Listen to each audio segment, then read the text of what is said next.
YouTube ప్రేక్షకులకు నమస్కారం. ఈరోజు మన తెలుగు రాష్ట్రాలకు పరిచయం అవసరం లేని వ్యక్తి గురించి మాట్లాడాలనుకుంటున్నాను. అతనే మన ప్రొఫెసర్ నాగేశ్వర్ సార్. తెలుగులో 1 మిలియన్ సబ్స్క్రైబర్లను 1 మిలియన్ ఫాలోవర్స్ను కలిగిన ఏకైక రిపోర్టరు మన ప్రొఫెసర్ నాగేశ్వరరావు. బట్ నాకు తెలిసినంత వరకు అతనికి అనుకుంటాను 1 మిలియన్ ఫాలోవర్స్ ఉన్నది తెలుగు రాష్ట్రాలలో. అది అతని మీద ఉన్న గౌరవం. అతను నిజానికి నిర్వచనం, పత్రిక ప్రపంచానికి ఒక ఆణిముత్యం. ఇది నిజం. ప్రొఫెసర్ నాగేశ్వర్ గురించి మాట్లాడుతూ ఆర్జేవి రామ్ గోపాల్ వర్మ, గారు నేను రామ్ గోపాల్ వర్మ అండి. నేను మీరంటే నాకు విపరీతమైన రెస్పెక్ట్ సార్. ఫస్ట్ ఎందుకంటే మీరు ఎప్పుడు మనం కలవలేదు. అంతరించిపోతున్న జాతి లాంటి వాడు మన ప్రొఫెసర్ నాగేశ్వర్ అని చెప్పాడు. అది చెప్పింది నిజం. ఇక్కడ అంతరించిపోతున్న జాతి అంటే నిజమైనటువంటి పాత్రికేయులకు ఇప్పుడు గౌరవం లేదు. ప్రతి రిపోర్టరు, ప్రతి విలేకరి ఏదో ఒక పార్టీ కొమ్ము కాస్తున్న ఈ సమాజంలో నిజాన్ని నిజాయితీగా, నిర్భయంగా చెప్పగలిగి, నేషనలిస్టిక్ గా, నేషనాలిటీతో, తర్వాత లాజికల్ గా చెప్పగలిగే, తెలుగులో చెప్పగలిగే ఏకైక రిపోర్టర్ మన ప్రొఫెసర్ నాగేశ్వరరావులో ఎలాంటి సందేహం అవసరం లేదు. చాలా మందికి ఇది నచ్చకపోవచ్చు. చూస్తుంటాను అతని వీడియోల కింద చాలా మంది అతన్ని వ్యతిరేకిస్తూ ఎన్నో కామెంట్లు కూడా చేస్తుంటారు.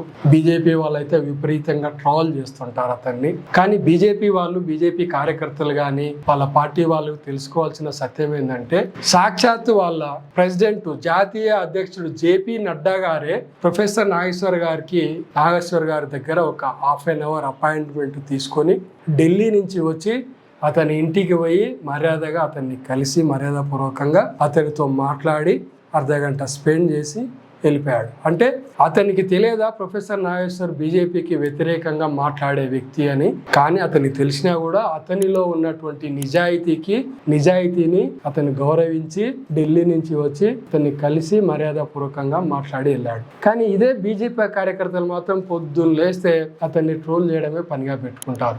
అంటే వాళ్ళ దృష్టిలో జేపీ నడ్డా నాగేశ్వర్ ఇంటికి వచ్చి నాగేశ్వర్ను వార్నింగ్ ఇచ్చిపోయిందని వాళ్ళు అనుకుంటే వాళ్ళ ఇష్టం. దానికి నాకేం అభ్యంతరం కూడా లేదు. ఇకపోతే ప్రొఫెసర్ నాగేశ్వర్ గారు మాట్లాడే విషయాలలో చాలా నిజాయితీగా విశ్లేషిస్తారు.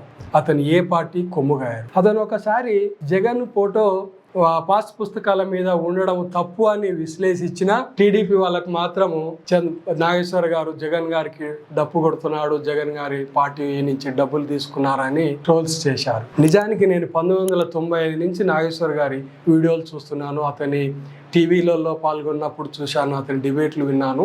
అతను ఎన్నోసార్లు చంద్రబాబు నాయుడు యొక్క పనితీరును మెచ్చుకున్నారు. నాకు తెలుసు అనేక సార్లు చంద్రబాబు నాయుడు పిలిచి అతను మెచ్చుకున్నారు. అది మాత్రం టీడీపీ వాళ్ళకి కనిపించదు. ఎంతసేపు అతను జగన్ పక్షానే ఉన్నాడని ట్రోల్స్ చేస్తుంటారు. ఇది చాలా అబద్ధం. మనం చాలా గర్వించాలి. ఎందుకంటే ఒక నార్త్ వాళ్లకు 1 మిలియన్ సబ్స్క్రైబర్లు రావడం చాలా తేలిక. ఎందుకంటే వాళ్ళకు హిందీ మాట్లాడే వాళ్ళు చాలా ఉంటారు మన దేశంలో. వాళ్ళ జనాభా ఎక్కువ. వాళ్ళ హిందీ మాట్లాడే వాళ్ళు కోట్లల్లో ఉంటారు. వాళ్ళకు 1 మిలియన్ సబ్స్క్రైబర్లు రావడం అనేది చాలా తేలిక. ఒక రావీష్ కుమార్, ఒక సాక్షి జోషి, ఒక ధ్రువ్ రాతి లాంటి వాళ్ళకు మిలియన్స్ లో ఫాలోవర్స్ ఉంటారు. కానీ తెలుగులో నాకు తెలిసి 1 మిలియన్ ఫాలోవర్స్ ఉన్న ఏకైక వ్యక్తి ప్రొఫెసర్ నాగేశ్వర్ అనేది సత్యం. Subject correct. సో మనము ఖచ్చితంగా ప్రొఫెసర్ నాగేశ్వర్ గారిని గౌరవించాలని నేను కోరుకుంటున్నాను. మీకు నచ్చొచ్చు, నచ్చకపోవచ్చు, దాని గురించి నేనేం బాధపడను. నచ్చితే మాత్రం నా వీడియో సబ్స్క్రైబ్ చేయండి, షేర్ చేయండి, ఒకసారి ప్రొఫెసర్ నాగేశ్వర్కు లైక్ చేయండి. ఎందుకంటే 1 మిలియన్ సబ్స్క్రైబర్లు రావడం అనేది చాలా గొప్ప విషయం. ఒక తెలుగు విలేకరికి గౌరవిద్దాం. Thank you very much. Thanks. ధన్యవాదాలు.